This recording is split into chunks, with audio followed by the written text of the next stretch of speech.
Mrs. Ambassador, our President Traian Băsescu has recently declared in Brussels that the Netherlands and Finland didn't respect a previous political engagement concerning our adhesion to the Schengen area.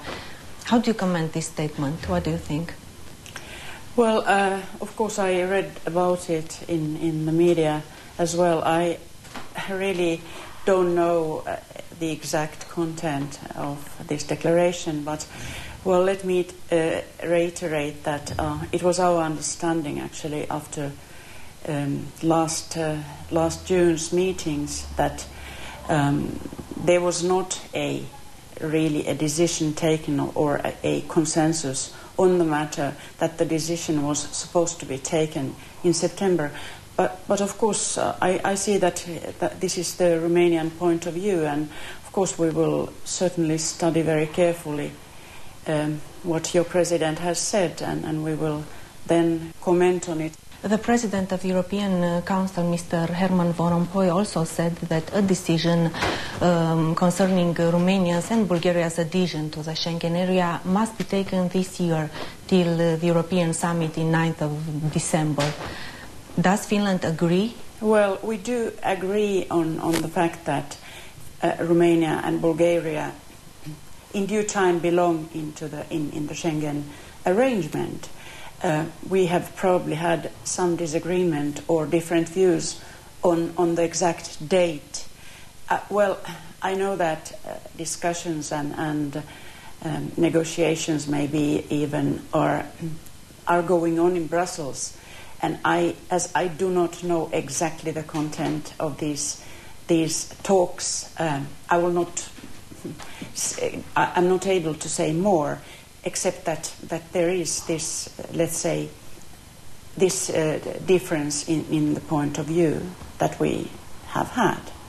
What other improvements Romania still has to make in order to get access to the Schengen area?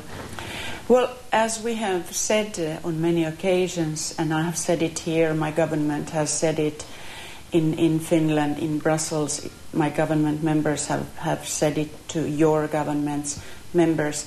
We, of course, agree totally on the fact that Romania and Bulgaria have reached the technical level of the Schengen requirements, and we appreciate very much the effort of your country and Bulgaria in this sense.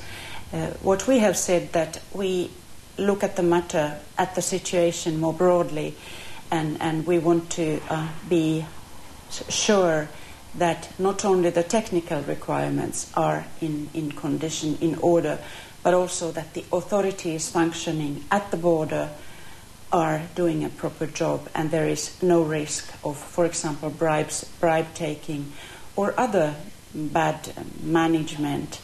And in this sense, we have thought that Romania and Bulgaria still need to do more. In the same week, Nokia closed the factory in Cluj, and Finnair cancelled the flights to Romania. Are these two events connected in some way?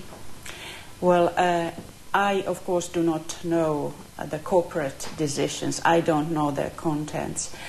I would not think that they have anything to do with each other. It's just an unhappy coincidence that these two news surfaced during the same week, and I'm really I wasn't happy about it either. I totally share the feelings of disappointment. On the other hand, the decisions, for example, of Nokia the government of Finland cannot affect in any way a corporate's decisions, a corporate like Nokia, its decisions. They are global. They are a totally global company, and their strategic decisions, they are made on the basis of market situation, how they see the prospect globally. And what I see is that a lot of big companies, they are really turning their eyes towards Asia, and this is what Nokia is doing, and this affects Europe. It doesn't only affect Romania, it affects Finland as well. Nokia has cut jobs in Finland as well. Well, Finnair also is dependent on its Asian roots, and it's probably shifting its strategies towards Asia.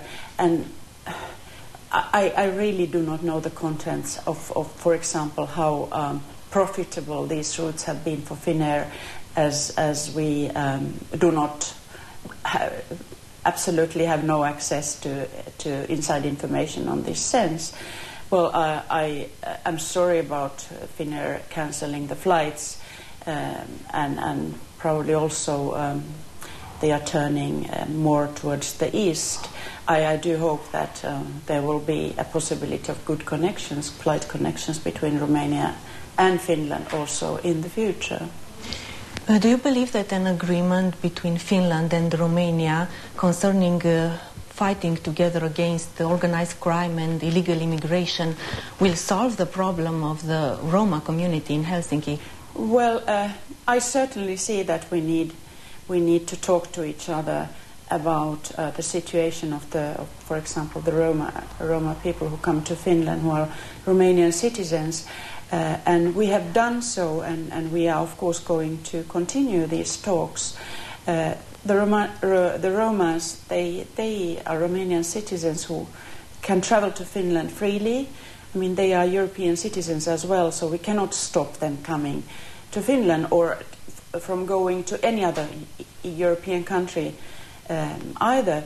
They are there, and of course, if there are problems, if there are, for example, criminal cases or criminal problems, we must look at them together and solve these problems together. Of course, what we are worried about is especially the children who are begging on the streets, and I mean, I have not experienced the Romanian winter yet, but if it is as cold as the winter is in Finland, and people do not survive on Finnish streets or in Finland during if they don't have proper housing, and this is what worries us. I mean, the older people and the children and their conditions in general. How is Finland trying to solve this problem? Have you thought about voluntary repatriations like the ones in France, maybe? Well, this is of course one measure that was actually already applied last winter, that money for home voyage was being offered to the to those Romanians who wanted to take it. There cannot, of course, be any coercion in this, and we are, of course, we are aware of the situation, and we are aware of the problems. We have not found a magic solution.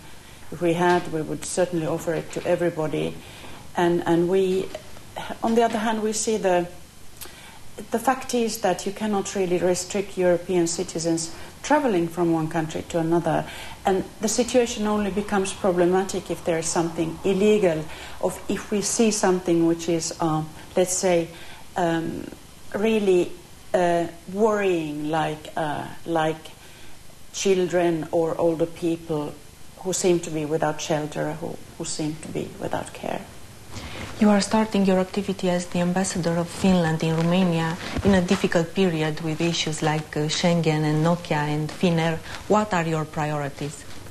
Well, certainly, like I told your president when I met him, when I presented my credentials, my priorities will be, of course, increasing the dialogue between the two countries, contacts, high-level political contacts, other contacts, trade relations, of course, promoting trade with the trade office that we have here in Romania, and promoting cultural ties between the two countries. What I think we need is more understanding of each other. Romanians do not know Finns so well, or Romania does not know Finland so well, and vice versa. Romania is a fairly new EU member state, and Finland is not that old either. We became members in '95, So I think there's a learning process, and I'm absolutely willing to do that.